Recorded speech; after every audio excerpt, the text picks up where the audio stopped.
साथियों नमस्कार, सुरेश कांत। आज हमारी क्लास रहने वाली है पॉलिटिकल साइंस की। पॉलिटिकल साइंस का पहला चैप्टर है राजनीतिक सिद्धांत एवं राजनीति शास्त्र। ठीक है, उसका कुछ महत्वपूर्ण बातें और कुछ क्वेश्चन, एक दो क्वेश्चन रह गए थे। 20-21 क्वेश्चन अब तक आए हुए हैं टीजीटी में, एलटी में भी। उसको मैंने देख रखा है, उसको मैंने पिछले लेक्चर में करवाया था। बाकी जो बचे हुए इस लेक्चर में देखते हैं। ठीक है, कुछ बहुत ही महत्वपूर्ण जो कोटेशन होते हैं पॉलिटिकल साइंस में, उसको लिखा गया है। कुछ महत्वपूर्ण पुस्तकें हैं, इंपॉर्टेंट पुस्तकें हैं, बुक्स हैं, राइटर के नाम है, उसको लिखा गया है। कोशिश किया गया है कि आज ये चैप्टर से संबंधित जितने भी प्रश्न हैं, जितनी भी पुस्तकें हैं, उसको समाप्त कर दिया जाए। तो आज आपका पहला चैप्टर खास करके राजनीति शास्त्र सिद्धांत, उससे संबंधित जितने भी पुस्तकें हैं और तमाम सारी चीजें हैं, उसको कंप्लीट कर दिया जाएगा। तो देखते हैं क्या बचता है और क्या किया जा सकता है। ठीक है, पहला क्वेश्चन जो टीजीटी 21 में आया हुआ है, प्रश्न था शक्ति के संदर्भ में किया जाने वाला राजनीति का राजनीति है। यह परिभाषा किसने दी है?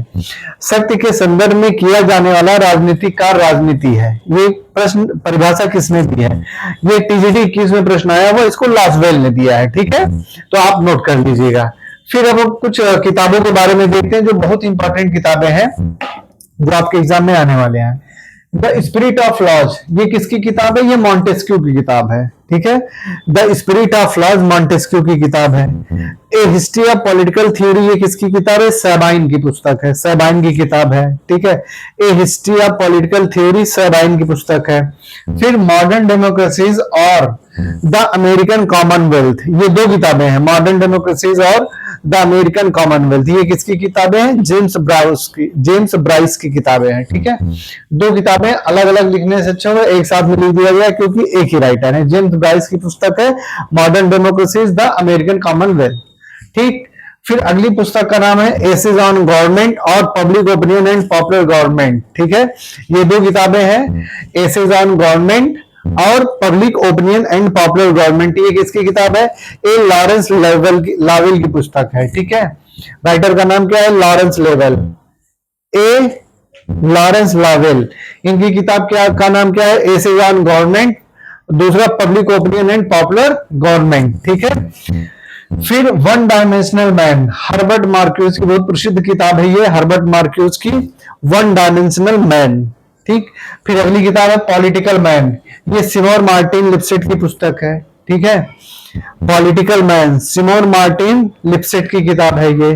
ठीक, फिर है प्रॉब्लम्स ऑफ पॉलिटिकल फिलॉसफी, ये भी इंपॉर्टेंट किताब है, काफी बार एग्जाम में आ चुका है। Problems of political philosophy, D Raphael की किताब है ये। ठीक, फिर है वैज्ञानिक मूल्य सापेक्षवाद, इसकी संकल्पना, वैज्ञानिक मूल्य सापेक्षवाद की संकल्पना को किसने बताया है? अर्नोल्ड ब्रेख्त द्वारा बताया गया है। ठीक है, अर्नोल्ड ब्रेख्त द्वारा बताया गया है। क्या है? वैज्ञानिक मूल्य सापेक्षवाद। पहले पढ़ लीजिए, देख लीजिए, फिर अभी मैं थोड़े टाइम में वैज्ञानिक मूल्य सापेक्षवाद क्या है इसकी भी बात बता दूंगा, ये आखिर वैज्ञानिक मूल्य सापेक्षवाद क्या है। फिर आरजी गेटेल ने पॉलिटिकल साइंस, 1949 में इनकी किताब आई थी, पॉलिटिकल साइंस, आरजी गेटेल। ठीक है, एक बड़ी प्रसिद्ध किताब है राजनीति विज्ञान के क्षेत्र में। राजनीति विज्ञान की परिभाषा इन्होंने किस रूप में दी है? राज्य के विज्ञान के रूप में दी है। आरजी गेटेल महोदय ने पॉलिटिकल साइंस में 1949 में इनकी एक किताब आई है, बहुत प्रसिद्ध किताब है राजनीति विज्ञान के क्षेत्र में।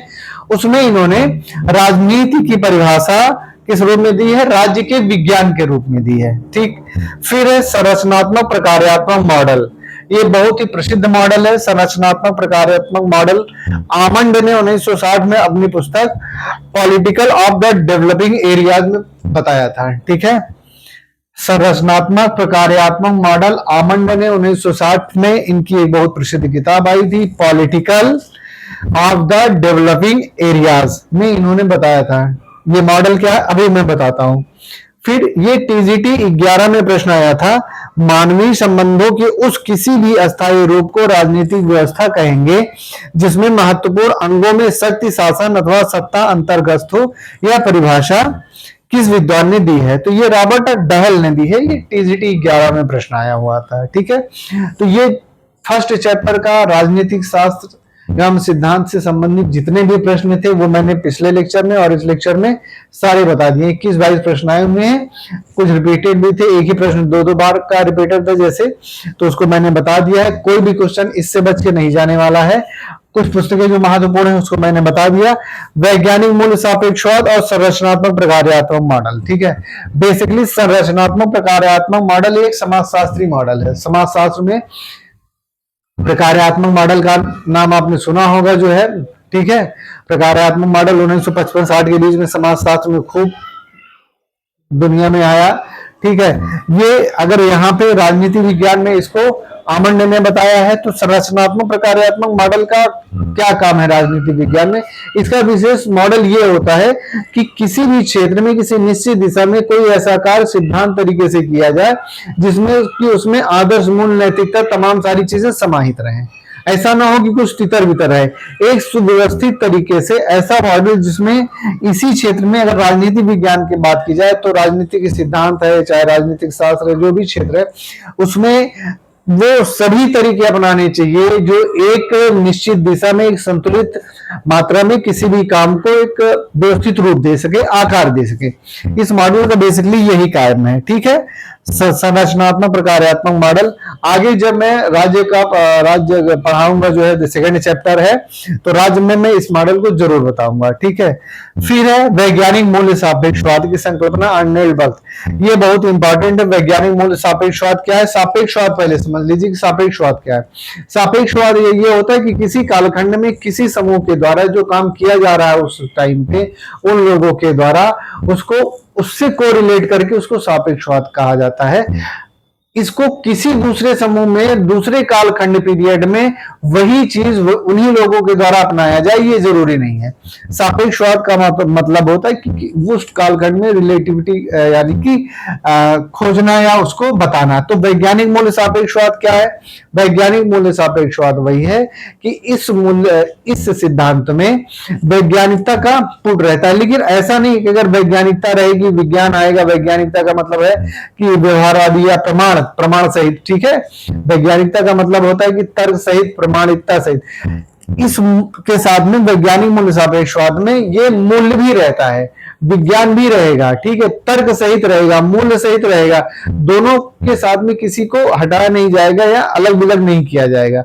बेसिकली ये वैज्ञानिक मूल्य सापेक्षवाद ये प्रकार से तर्क को भी लेके चलता है, तथ्यों को भी लेके चलता है, आदर्श मूल्यों को भी लेके चलता है, नैतिकता को भी लेके चलता है, ये है, ठीक है। तो किसी कालखंड में अगर ये सब सारी चीजें, मान लीजिए आज के 50 साल के बाद, आज हम लोग जो जीवन जी रहे हैं, हमारी अपनी व्यवस्था है, हमारी ये सिद्धांत है, हम उस चीज को देखो कर रहे हैं, सब सारी चीजें। जरूरी नहीं कि वो 50 साल के बाद किसी दूसरे समूह के द्वारा लागू हो। या ये भी कह सकते हैं हमारे जो भारत में सिद्धांत हैं, जो हमारी जीवन शैली है, जरूरी नहीं है कि वो ब्रिटेन के किसी समूह के द्वारा लागू हो। इवन यहाँ तक कि हम एक स्टेट में रहते हैं, किसी दूसरे स्टेट में वैसा ही पहनावा हो, ये जरूरी नहीं है, ठीक है। तो ये चीज है वैज्ञानिक मूल्य सापेक्षवाद। तो वैज्ञानिक मूल्य सापेक्षवाद में तर्क भी रहेगा, तथ्य भी रहेगा, आदर्श भी रहेगा, मूल्य भी रहेगा, सब कुछ रहेगा, ठीक है। ऐसा नहीं कि वैज्ञानिकता आ गया है तो बिल्कुल से एकदम से सिर्फ और सिर्फ प्रमाण को ही माना जाएगा, ऐसा भी नहीं है, ठीक है। तो ये वैज्ञानिक मूल्य सापेक्षवाद है जिसको अर्नोल्ड बर्थ ने बताया था। और ये संरचनात्मक प्रकार्यात्मक मॉडल, ये बेसिकली समाजशास्त्र का कार्यात्मक मॉडल है, ठीक है, जो समाजशास्त्र में चलता था वहीं से ये राजनीति विज्ञान में आ गया है। तो ये रहा साथियों आज का छोटा सा लेक्चर वीडियो जो है, जिसमें बहुत इंपॉर्टेंट चीजें बताई गई हैं एग्जाम के पॉइंट ऑफ व्यू से। आप लोग इसको देखिए, जो जितने भी बच्चे देख रहे हैं, जितने भी लोग देख रहे हैं, जरूर चैनल को सब्सक्राइब करिए, अपने कमेंट दीजिए, अपने जो भी सुझाव हो उनको बताइए, ठीक है। फिर मिलते हैं नेक्स्ट लेक्चर में। धन्यवाद।